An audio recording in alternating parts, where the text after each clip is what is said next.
Hi, my name is Alexia Rowe. I am a playwright composer, and I would like to tell you a little story today. Right, so a good chunk of my followers probably knows about me already, but for the ones that don't and are just now seeing this video, know that I'm a third culture kid, which means I was raised in the country outside of the one in which I was born.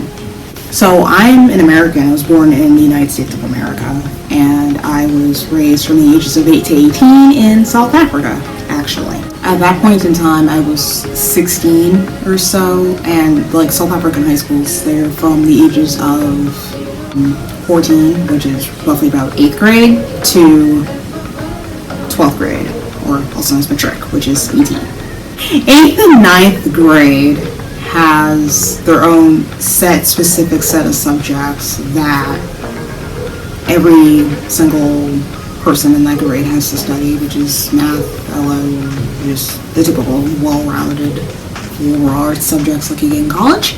And then in 10th to 12th grade, you have 4 required subjects, and then the 3 that you can choose from. Some people pick more than that, but usually it's 3. That can be drama, or art, or history, or accounting, or whatever. I initially picked art, history, and bio.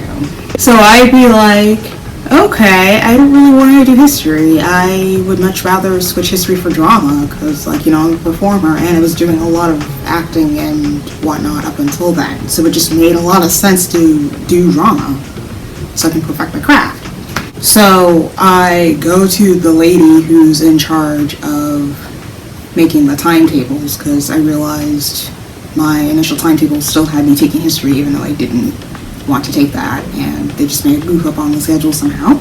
So I go to her and say I had actually dropped this for drama.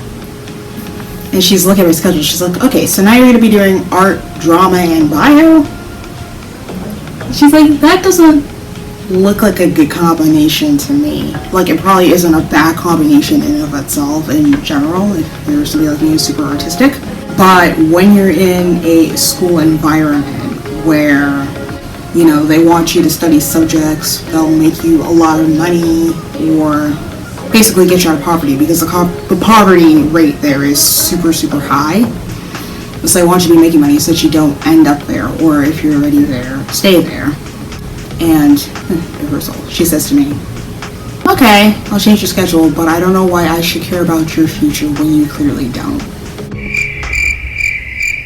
I did eventually graduate all those subjects and passed wickedly well. But the problem with an education system like that is that even if you wanted to do something creative or something that isn't supposed to logically make you a lot of money because you're being employed by somebody else essentially, they don't teach you business skills after the 9th grade when you're taking economic and management sciences, so you know the backbone of how an economy works, how inflation works, how entrepreneurship works, unless you take accounting or something like that.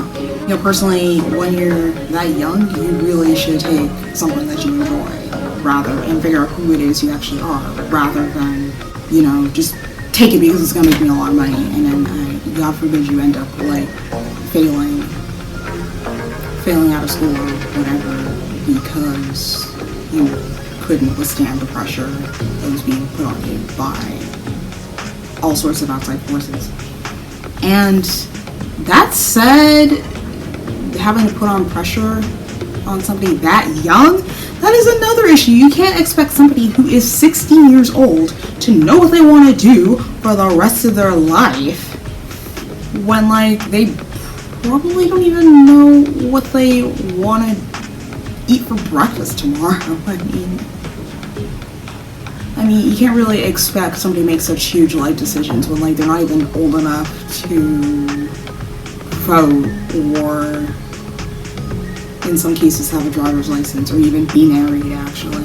So you can't really force somebody to make those kind of decisions on such short notice when they don't even know who they are apart from their parents. So I'm reading this book called Designing Your Life. It's by Bill Burnett and Dave Evans. So basically it's about designing your life, how you want to succeed apart from what everyone else is telling you to do. I mean, there are examples in here about this guy who, graduated high school, went to college because that's what he was supposed to do. That's what he thought he was supposed to do. And then worked at the same job for like 3 to 5 years. And then when he retired, he's like, okay, so like now what do? I've basically just been living to work for money my entire life. So now what do outside of that? Like, do I start something else or if it fails or such? And then there's another example of a girl who loved rocks, but outside of that, she didn't really know what she wanted to be when she grew up. So when she went to college, she decided, okay, I like rocks, so why don't I study geology?